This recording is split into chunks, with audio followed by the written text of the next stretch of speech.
তো বন্ধুরা তোমরা দেখতে পাচ্ছ আমার মা গরম গরম পরোটা বানাচ্ছে। তো গ্যাসের আগুনটা জ্বালিয়ে নিল, এরপর তাওয়াটা বসিয়ে নিল গরম করার জন্য।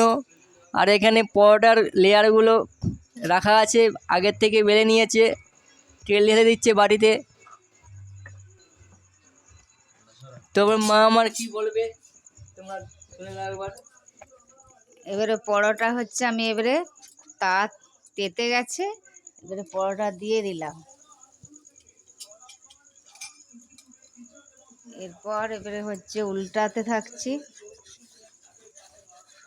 এটা তো আটা দিয়ে বেলা লয়, তাহলে কি করে উঠবে রে? গরম তো প্রথমেই পরোটা ভেঙে গেছে, পরোটা ইডলি ধোসা হয়ে গেছে এখন। ইডলি হয়ে গেছে এখন। তো পরের বার দেখাচ্ছি ভিডিওটা, এই ভিডিওটা এখানে স্টপ করছি। তো ভালো করে একটা বানিয়ে তারপর দেখাবো সবাইকে।